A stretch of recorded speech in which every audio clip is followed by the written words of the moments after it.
those questions are. So, so you know, when you say, May I also record, sweetheart? of course. So, Okay. so when you say that there is a genuine, that it's a path which will bring them, to genuine enlightenment. So it gives rise that there is someone and something else, right? Which is enlightenment or, freedom, which one can attain by doing certain practices, right? That's a consequence of the language. Now, when I say them or you or me, um, in my mind, I do not conceptualize it as a separate, autonomous, independent individual. Okay, well, that's clear then, because I just want to make this clear. Of course, language is always dualistic. It talks about the you and something else, which already is not two. Of course, it's already not separate. It's just what is. So Mhm. I just want to get this clear that there is no such thing or no thing like a you and something else Mhm. which is attainable or not by doing certain practices. At the same time, Absolutely. Yeah. of course, the belief that there is something which is attainable is itself already not attainable or not. The idea that there's something to reach or the lack of that idea or belief is already not reachable. Please show me where someone can reach the idea that there's something to reach or the lack thereof. So there's just what is, right? There is nothing apart from what is able to get it or to not get it or to hold it, to let it go. This is a beautiful point, Advait, because hello, Advait and Yeah.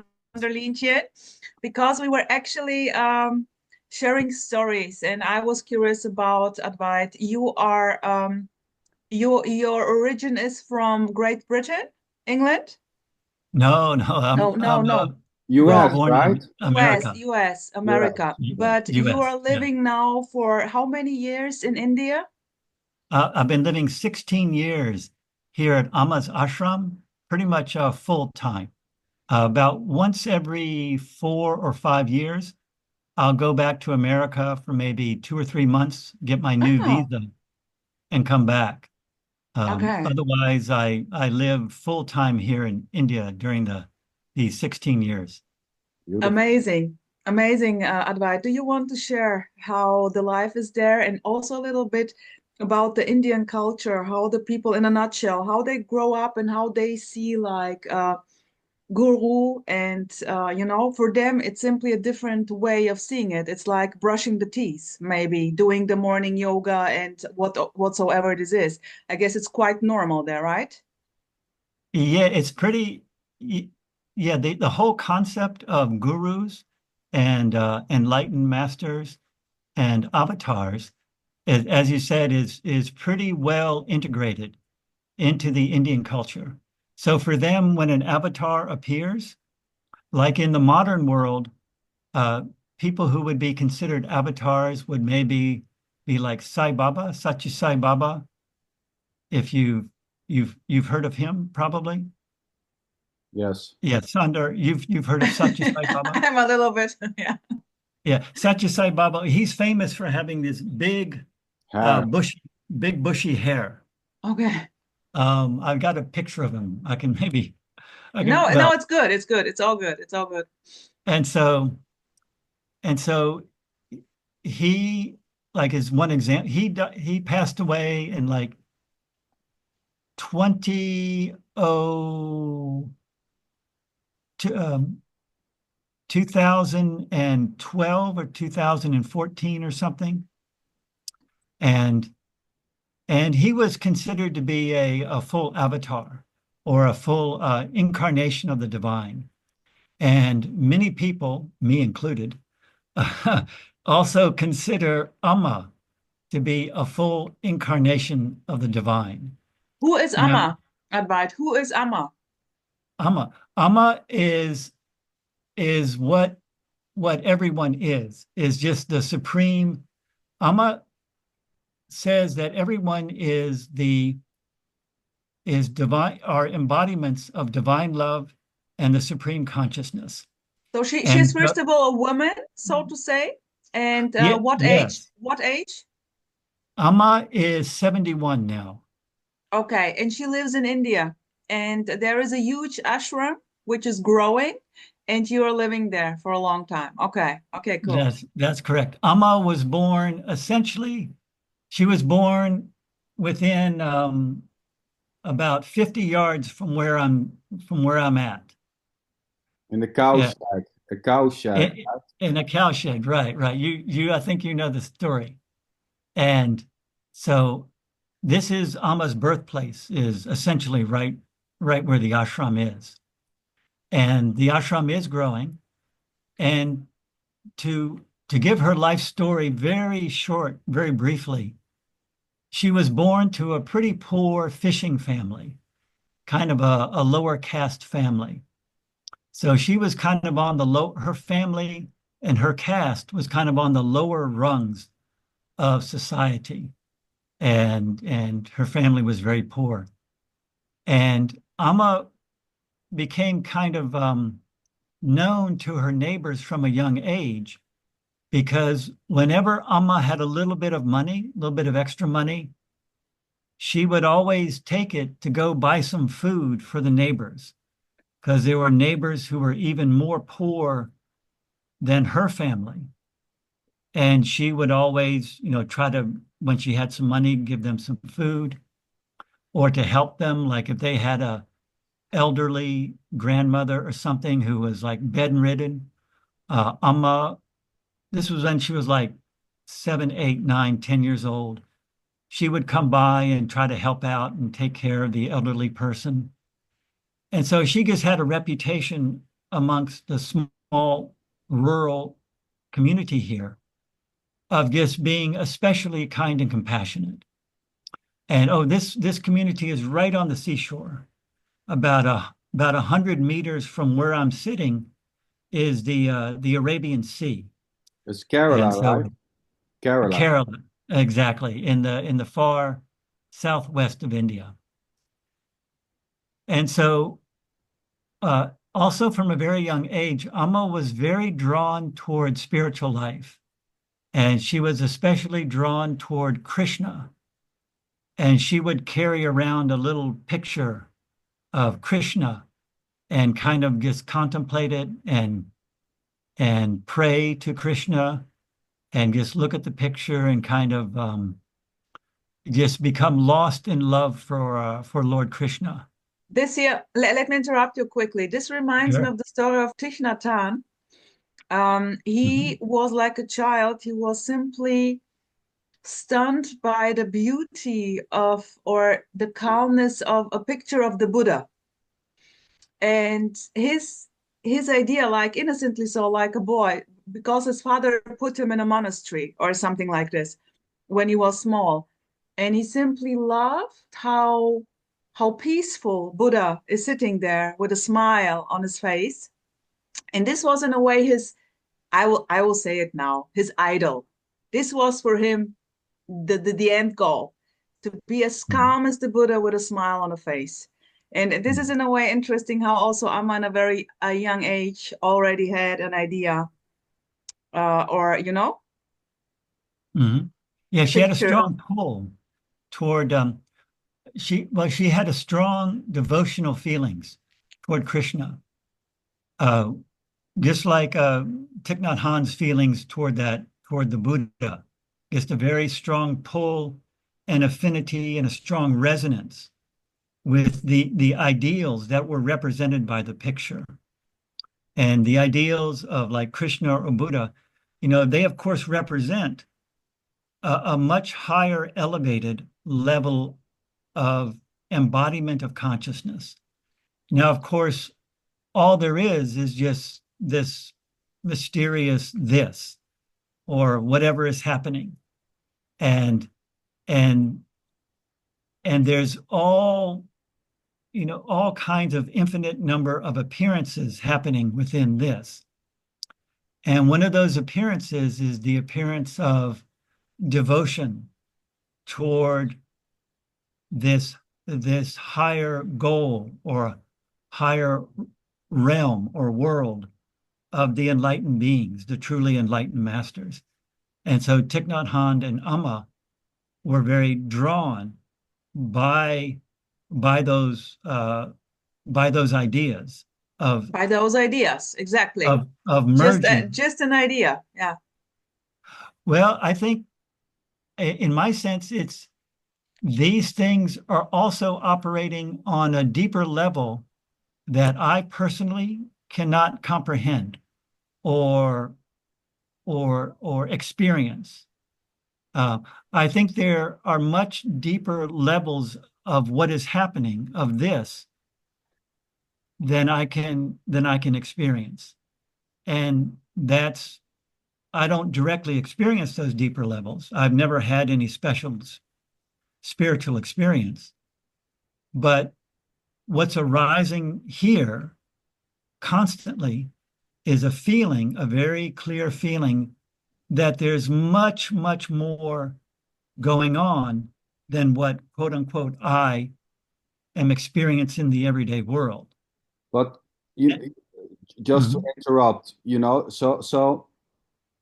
just to make clear again, so this sense, this sense or the feeling that there is something deeper or more substantial or more sacred, and that it cannot be, seen or understand it, is already just simply what is.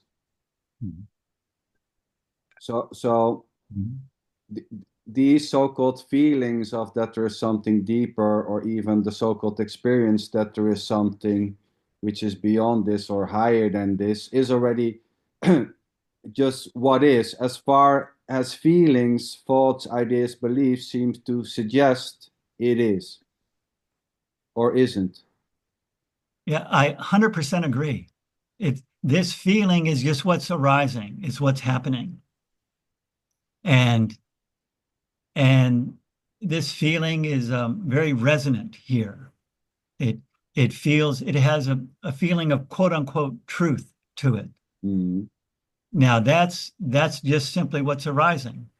And what's arising here is that it feels very natural.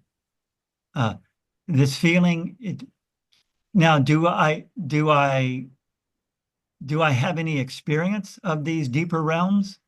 Not really. I've like I said, I've never had any genuine, deep, profound spiritual experience beyond what's happening right here and now, which is the ultimate spiritual experience. Beautiful. It's just this present moment, which is all there is. There's nothing but right here and now. There's nothing but this. How do you know? But the I have beauty no is, idea. I but have but no idea how I know that. the And I beauty don't is, know that. I'm sorry? well, the beauty is there isn't even a present moment called this, or there isn't even a this as a thing or a no thing, existing as something in time and space to be called this. So the whole, the idea or the belief or the suggesting that there is just this gives also rise that there is something which is substantial, which is this, but there isn't a this apart from the idea that there is or isn't. There isn't a thing called this. For me, what's arising here is there's no inclination or desire to put a label like substantial or insubstantial Mm. or real or unreal on this thing called this. There's Yes. and Yeah, mm, beautiful. At the same time, this is not about, the lack of labels or not putting a label on something or not. This is not about coming to a position when there is no label putting, you know, putting a label on this as real or unreal or substantial or unsubstantial is already this. There's nothing more to it. but there isn't a thing which has something beside it, which is to this or not to this. So it's not You about said which coming. is It's not you, about coming to an end of any conclusion or assumptions. Assumptions and conclusions are just simply what is. yeah, yes, that's exactly the feeling that's here. You know, all there is just whatever's happening right here and now. Yes. And as I was mentioning, there's feelings about these quote unquote deeper levels of what's Mhm. happening that I can't perceive. Yeah, please give me an example, Advait, of these. Give me an example. Uh, like my feeling is what's arising here is a feeling that someone like Amma uh, is operating on levels of awareness that that I that this form does not perceive. Like my feeling is that if she wants to, Amma can see what is happening with any of her children all around the world and tune into them as needed. You know, if Amma feels like one of her children needs some help in some regard on the other side of the world, that Amma can feel that need, and if she feels it's appropriate, take some kind of action from a distance. Now, that's a feeling that's arising here, and there's really no story about that feeling. That feeling is just the feeling, and you know maybe tomorrow something that will happen that will prove me wrong, and that's fine. But And advice. Sorry uh-huh, to interrupt. So, sure. so, so when you say there's a feeling that Amma is capable of certain, let's say, activities or actions, right? So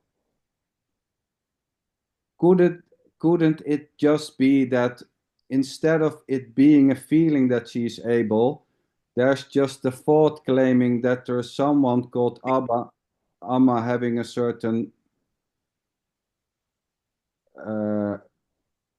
a certain gift, you know, instead of calling it a feeling, because there seems to be thoughts suggesting that there is someone like Amma who's able to do such a thing, where it's claimed to be a feeling.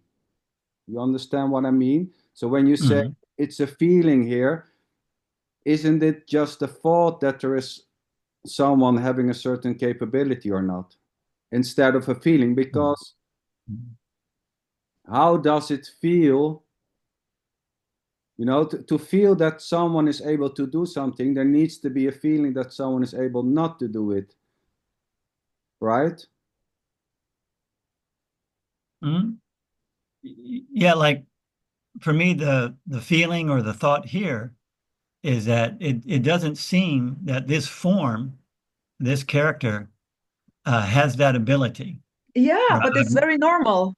Oh yeah, yeah. Yeah, The unicity of everyone is performing differently, you know? right, right. One is thinking like this. So for me, it's very normal. Everything is possible. Mhm. Everything is possible. There are skills and abilities, and I don't Oh yeah. know how you call it. It's so ordinary for me. I'm Everything is not possible. questioning. Yeah, yeah. I'm not questioning any capabilities, Yeah, right? You know, yeah. this is Yes, not I understand. suggesting that it's fake or whatever. But you know, when there's a claim that this is a feeling, I wonder if it's the correct way to describe it, because it can well be a thought that there are certain types of capabilities instead of feeling. How does anything Mm. feel? How does it feel that someone has a capability or not, instead of thoughts claiming there to be a capability or not already, or labeling something to be a capability which someone is able to have or not? For me, it feels exactly the same. Whether it's a thought or a feeling, it's simply what's arising here. Mhm. Yeah, for me, it's And also like this. Here, it's yeah, also like this. It doesn't matter if it it's a feeling, a thought, it's the same. Yeah. it's just Well, what arising. But many people seem to, Differ? we talked about this also, I would suggest there's no feeling of separation, There's no one Well, there. I'm confused. You said no feeling of separation. Why do you say separation? Well, I mean, so there are people claiming that they are feeling separate, right? Some people feel that way, yes. Or that Or they claim they feel that way. yes. They But think that they feel that way. yes, but it's Right. it's it's just a thought. It's the same with I am. There's no one who's feeling that he is here or not. To feel you are here, there needs to be a feeling of absence, which will never arise. There's no one feeling that he's not here.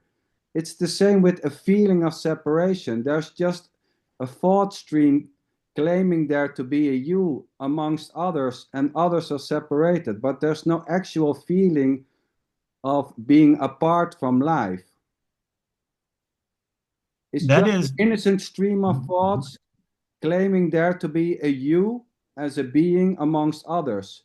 But there is no feeling in that direction. There's no feeling of wholeness. So when I say here there is no feeling of separation, nor is there a feeling of wholeness. There's just innocently thoughts claiming there to be a you called Advait, Rosa, or sander, being born into life amongst other so-called separated beings, but there's no actual feeling of separation. There's no feeling of being separated from this conversation. Yeah, sweetheart, let me say something. The first time I heard about the concept of feeling separated was when I listened to the spiritual teacher who was, when I started with this therapy, what's wrong with your ideas, with your emotions? What's wrong with this? And this was the first time when I heard the reason why we human beings are so depressed, fucked up, unhappy, needy, the whole thing is only because we think we are a person. We think that in this body is a me because of the idea of being separate, and this is a fucking illusion. So this was the first time I heard about the idea of separation, so to say. Maybe earlier also with Thich Nhat Hanh, but he didn't put it like this. Thai also talks about the interconnectedness, but Thai was never saying there is no one, in a way, not in this radical way.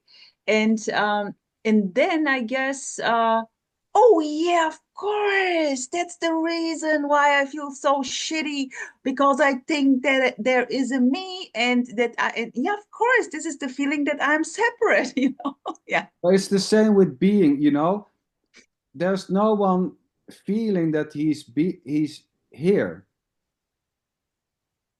Yeah. This Because is just putting yourself always on top. there's no actual sense of a feeling not being here as a comparison.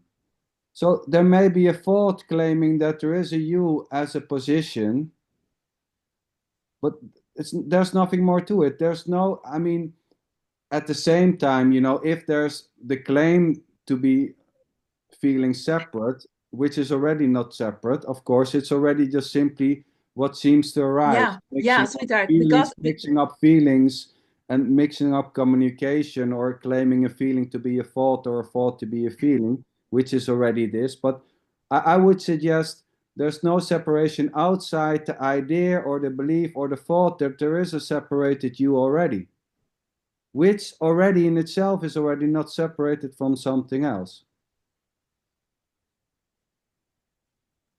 Mhm. Yeah, the way it's experienced here is when there's looking inside at the thoughts, feelings, emotions, etc. What is seen is thoughts, feelings, and emotions. And what is not seen is a separate, abiding, autonomous, independent self or I. Mm. there's just this pattern, what I think I spoke with Rosa about, these energy patterns of thoughts and emotions that are arising and falling, arising and falling. Yes. And although in my everyday life, as I go around and do things, and just do all the things I'm committed to do, there is no feeling of wholeness, or very little. Mm-hmm. What there is, if I was to put a label on the feeling, which I'm not really interested in doing, Mm-hmm. but if someone were to tell me to put a label, it could feel like separation. Okay. So in a sense, the feeling here is feeling isolated and separated. Mm-hmm. And for me, whenever a feeling like that arises, at the same time, there arises a feeling of, that's okay. So what? Who cares? Yeah. It's just what arising, Mm-hmm. a feeling of separation. Yes. And that's pretty much 99.9% of my experience is a feeling of separation. And Uh, at the same time, it's completely 100% okay. It's just what is. Advait, It's just what's beautiful, happening. beautiful. Here, if someone is asking me, I would go and say, like you said, if I have to give it a name, which I'm also not interested in, I Right. wouldn't go that it's a separation. I wouldn't say there's this permanent underlying conscious or unconscious resistance to what is. Mhm. It can be very Yes. subtle, very, very subtle, but there is Yeah. a fucking resistance. And this That's was, in a way, the fear of life. I call it, I was simply afraid of living. I was always booming out. And when, in a way, I don't know what happened. And it was very obvious that I am, in a way, resisting what is in order to keep myself safe, protected from what? And this was then seen, and there was just boom, no But matter yeah.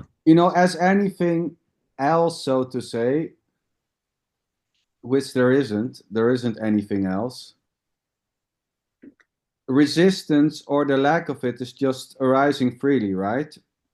So the That's the suggesting, experience here. Yes. yeah. So the suggesting is there is no separated solid you apart from the sense or the feeling of resistance or the lack of that sense. Yep. Yeah. When I look for this separate self here, a separate, autonomous, independent I is not found. Yeah. Yeah. And there is a constant or almost constant feeling of resistance to life that arises here. Okay. And along with that arising is also the arising of it's completely okay. It's just what's happening. And it's not good or bad. It's simply what's happening. So in this form, there's these energy patterns of resistance swirling around.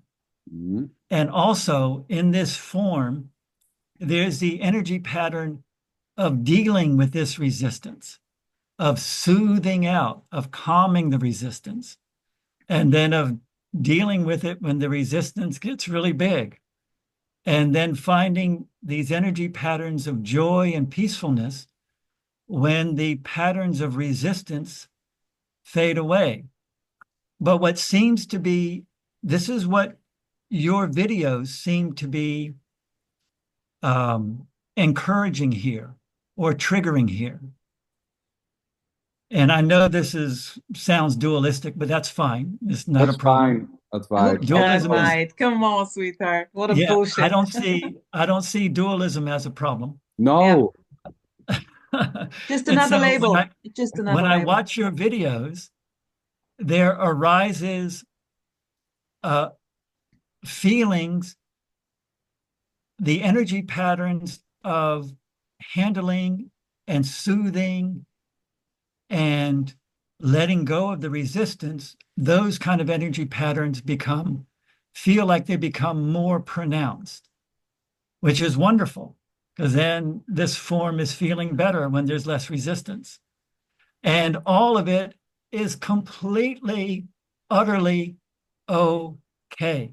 And There's effortlessly nothing playing wrong out. with any of this. And Beautiful, yeah, well, Advait. Advait, I can go now and in a way trigger you and say, well, sweetheart, isn't it just another praxis to now see the resistance and say, well, it's okay. It's okay. It's my okay Right. mantra. Everything is now Right. okay. Well, this is it, you Exactly. know, this Which is is it. okay in itself. You know, I mean, Right. there's nothing wrong with, practices or the lack of practices. So if there is a Yeah. practice Exactly. seemingly Exactly. going on where certain things are suiting for the so-called Exactly. system or whatever you want to call it, the With, so-called character or the personal, it's just what is, yeah, This is not about saying, you know, mantras or activities or practices are dirty. No, nor should there be. It's also not about ending practice. Practices or the lack of practices is just simply what is, also innocently arising, as is the the, love for them, the not liking them, the being interested in them, or whatever totally, seems totally. to The arise. the need when the body feels uncomfortable, or the mind, or this whole system, call it whatever you want, yeah, in resistance to what is, or whatever, confused. The need to comfort the body, to feel better, is this already? No escape. What's wrong with this? I can Nothing. go to therapy, I can do mantras, I can do yoga, I can do everything. Yeah, Why not? What's the problem? What's yeah, the yeah. issue? There's What's nothing the wrong. big There's deal? nothing Come wrong with on. anything. Yeah, which Loving to live includes. in an ashram or giving a shit, is this already? Here is really like, yeah, Yeah, there's what? nothing wrong with anything, which also includes the idea that there is something wrong with Yeah. some things. It's Yeah. just what is. So Yes, that's what it is. maybe you want to continue because we Wait, interrupted you at White. no, Maybe no, you want to, sweetheart, we're not interrupting. We are communicating. But wait. but he was talking about Amma. So Yeah, maybe yeah, yeah, I know. But let me put it, it never goes as planned, by the way. This is a It beautiful goes proof for this. perfectly. It Yeah, is exactly. utterly, completely perfect, and I'm loving it. And not even, sweetheart, and not even. But yeah, to come back to this resistance and like seeing how beautiful actually the resistance is, like in a way, melting into this resistance, however you would do it, and then look, and then maybe also like enjoying how that there is a when the situation is very tense and it solves by itself, of course. This is in a way a great feeling, and enjoying this game. Or here it's more like really like, I don't know, it feels really like being in love. It's more Yes, romantic. yes. It's more romantically put, but it's not like this. I don't mean it in a romantic way, falling in love. It's really like an Divine love. in loveness with what is, and it can be very, very painful. And more humor is coming up. I'm laughing a lot, Yeah. and no, it's just like playful, very childish, and stupid impulsive. I just wanted to add it to the lack of resistance, or yeah, not anymore being able to resist, or just to play with this or whatever it was. Yeah, Yeah. but okay, let's go back to Amma. Well, I just want to say real quick, there's also a pretty strong energy pattern here that everything has its foundation in divine love. And divine love is the foundation of this. Divine love permeates this. And now I do not really experience that divine love. Maybe I get a little taste of it once in a while, a little tiny taste, but the feeling or the thought that is always arising is that divine love is permeates everything. even though I don't experience it or feel it, that thought is here and it's arising constantly. And the feeling here is there's joy when that thought arises. And then the resistance comes up and it takes over and blah, blah, blah. Well, And there then isn't anything else, right? the surrender. I'm sorry? Well, this is There isn't this is anything else in divine love, so to this speak. is the divine love. Yeah. The resistance is the divine love of already. No Wh- Yes. escape. You know, which Yes. include Yes. I don't experience or I experience divine love is already divine love. There isn't anything else. Yes. Exactly. Whatever is happening is simply what's happening. And yeah, we can call this divine love or yeah. Brahman or Shiva or Or How is whatever. Amma calling it? How is Amma calling it? Amma says that oftentimes before Amma gives a talk, she will say that Amma bows down to all of her children who are the embodiments of divine love and the supreme consciousness.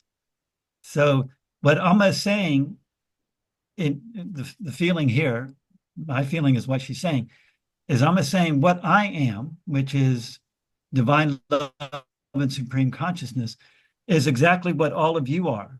And that feeling, it has a feeling of truth here, or a thought comes up. That's true.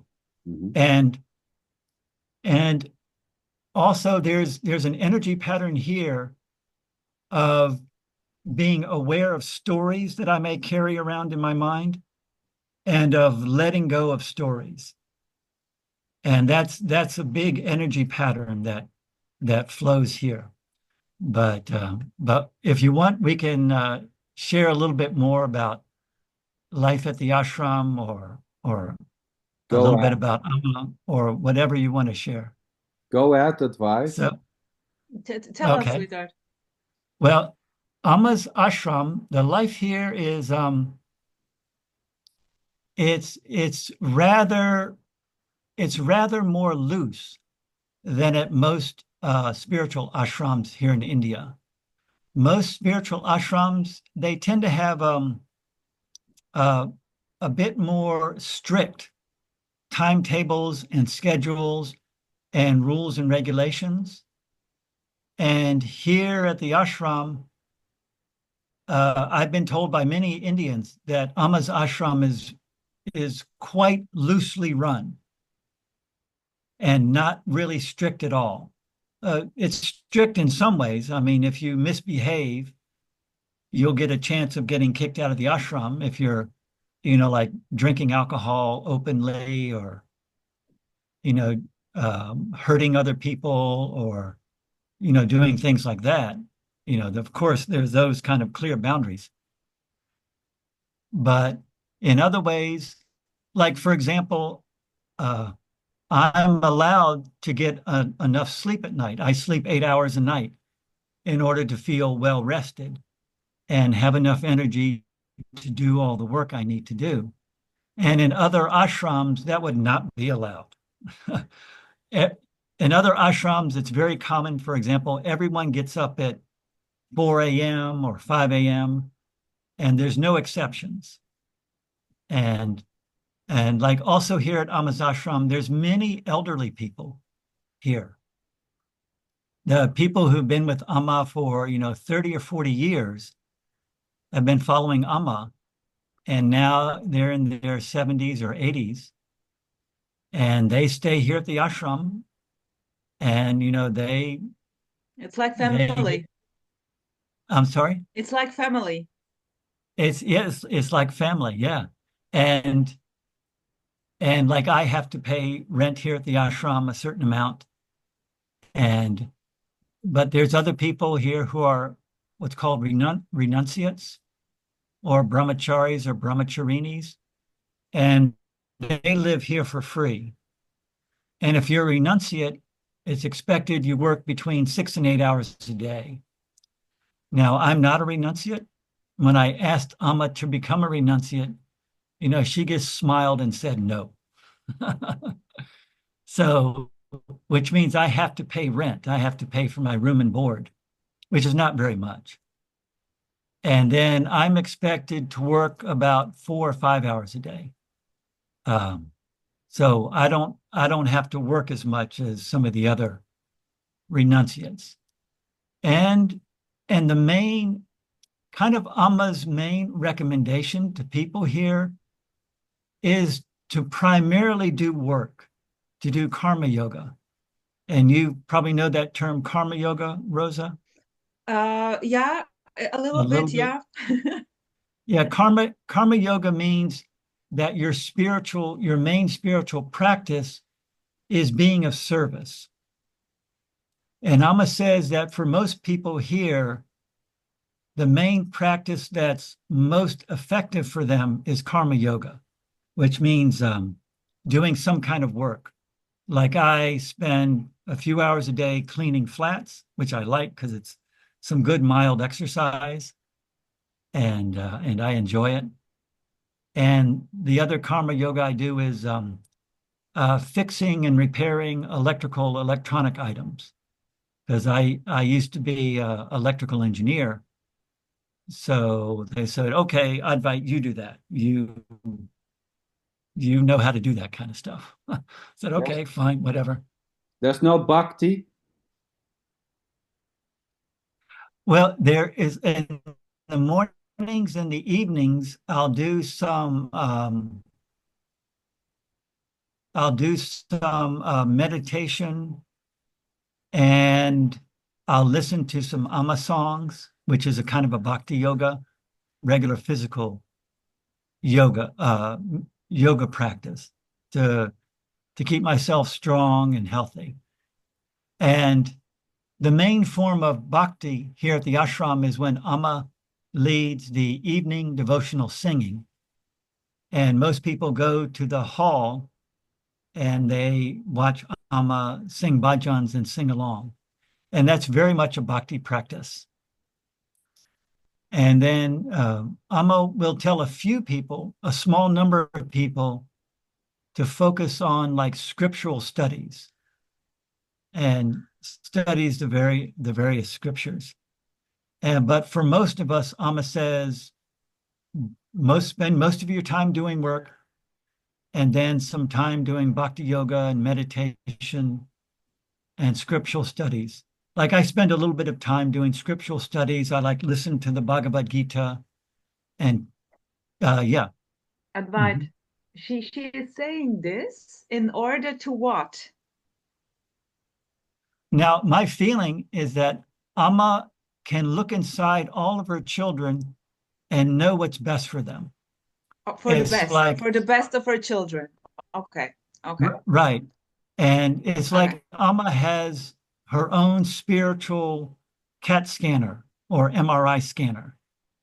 And she can look into me and know my past, know my karma from past lives. And these past lives aren't personal. There's no independent me that's having past lives. It's just energy patterns going from life to life. And so Okay. Amma will know for each one of her children what is best. And for most of us, what's best is to do karma yoga along with a little bit of meditation, some scriptural studies, and some bhakti yoga. Okay. So I mean, as long as you, the children, are feeling good with the mommy, that's it. Mhm. There is this beautiful living together in the ashram, and this is perfection Mhm. already. And I guess maybe some people tried it out there and maybe left the ashram because it Oh, a lot wasn't. of people, It's many not people, their. It's not their cup of tea. It's just what's happening, and whether thousands, there's. yeah, yeah, Yeah, yeah, thousands yeah. and thousands of people have come to the ashram and stayed for a few weeks, a few months, a few years, and then they finally get fed up with it and said, "Oh, this is just not for me." Yeah, And that's totally fine. They go off and get married yeah, and do other things and do a yeah. regular Beautiful, job, or go beautiful, see beautiful. another spiritual teacher. Like Zander Lynch, maybe quickly, how was it hearing this? Can you put it in a nutshell what Sadhguru Are there similarities, or how is it Oh, there? I mean, I was never living at the ashram of Sadhguru. I was like a full-time volunteer for some time. You And also haven't been to India, right? no, and of course there are similarities. It's with all the so-called, devotee and guru relationship. It's based on the idea or the belief that there is someone with certain capabilities able to help me or to make me free. So that's I would say is the basic. There's a certain relationship between the guru and the devotee, and this can play freely. It can play in many different ways, and the need or the interest to find a guru, you know, may arise, and then there may be a thought or a belief, well, I found it, until it all just crushes, and something else may simply happen. So here there's no, Now I found the truth, and now I want to have a family. well, I I mean, want to have a good job. anything can happen, right? But here there was never a looking up or looking down. I never met any avatar. Here it was very clear from the so-called get-go that there are no such beings as special beings amongst non-special beings. Well, it doesn't mean that there's anything wrong, with the idea that there are certain avatars or gurus who are more profound or more enlightened or whatever you want to call it. But it just simply never played. So here there was. Zanderlintje, what was the drive to do this with Oh, there Sadhguru? was, so here there was never seeking out of the necessity to change this, or the sense of lack. Here there Or to find the truth or stuff No, like this? no, no. Here there Okay. was always just out of curiosity and interest, like an exploration. But there was never a goal to anything, like to reach something or to get something, because it was very clear that there is nothing to reach. There's nowhere to go and there's nothing to get.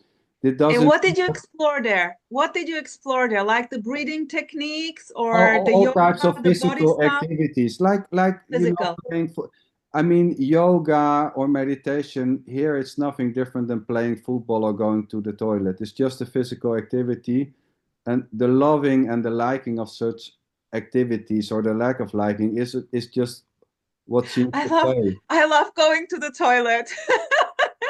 I mean, so there seems to be seeking out of the need for this to be, the need for better, the need to change.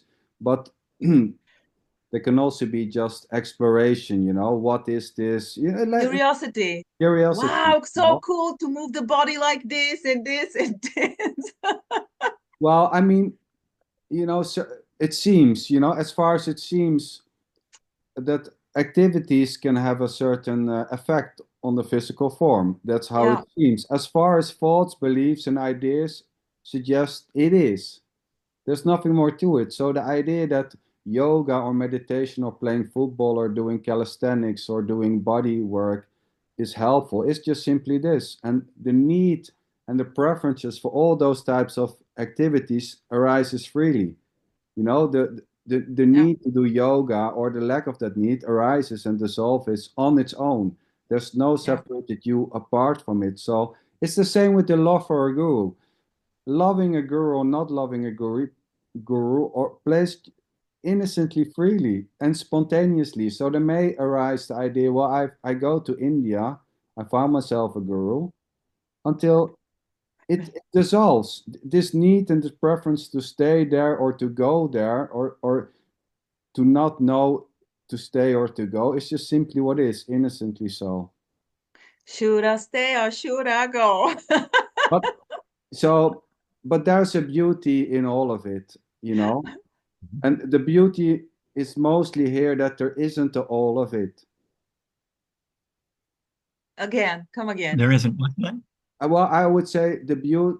So there is a beauty in all of it, and at the same time, there isn't a it which contains all. Yeah, beautiful. There isn't a this which is it, or an it which is this. Not two already.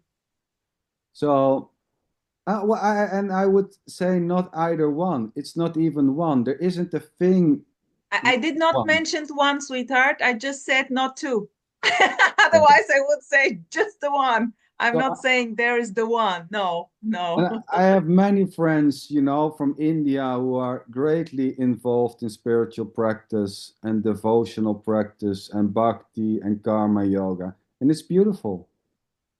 Yeah, yeah, totally. And Totally. this plays as long as it seems to play. This is free to play however it seems to play. And whenever it stops, it stops. But it always stops and arises freely. It doesn't stop for you as a separated being, nor does it rise for you as a separated solid being outside the idea that it rises for you or not. It's just simply what is, including the idea it is not like you are saying, Sander. It's totally different. Yes, that's it too. Now, my feeling here is that it's quite possible for people to be very devoted to a guru Mhm. and to be very committed to a quote unquote spiritual path, and also completely clear that there is no Oh, yes. separate, autonomous, abiding, independent I. Yes, totally. And that's, I have a feeling that many people here at the ashram are in that place deeper than me, much deeper than me. Many people at the ashram, I think, abide in this feeling that there is no independent, autonomous I. And at the same time, arising in them is the feeling of great joy and bliss in having this guru-disciple relationship with Yeah, Amma. but Yeah, Advait, sweetheart, yes. but while listening to what you said, this is like a state you are describing. People abiding in this oneness, or in this that Mhm. there is no, and I would never say this is a state someone can reach. This is, or the thing people one feel comfortable with is just feeling like meditating. In a way, for me, meditation is escaping what is in a way trying to commit suicide, which is beautiful. I'm just Okay. trying to trigger a bit, okay? Okay. Because this is already death.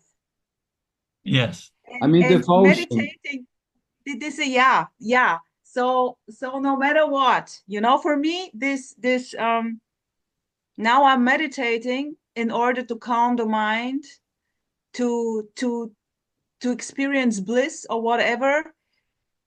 It's quite effort. It needs effort to do this. But Mhm. okay, it's just like what's coming up here, and yeah. I would like to say something about devotion, right? So here there was like 25 years devotion towards dogs, where life was all about taking care of dogs, working for dogs, taking care of them, making sure they were fine. So, I mean, devotion is not always about a guru or something, Or a person. or a person. There can be devotion towards well-being. There can be devotion towards helping others, or devotion towards dogs, or raising children. Naturally so. Mm. I call it follow your highest excitement. You can also say devotion to this. And yeah, it seems that devotion may have its effect, Like everything?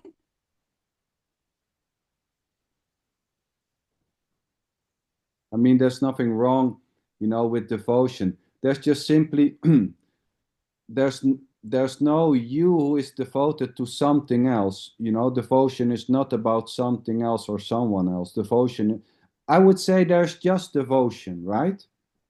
Or the lack of The devotion. fe yeah, the feeling here is devotion or whatever feeling arises, emotion arises.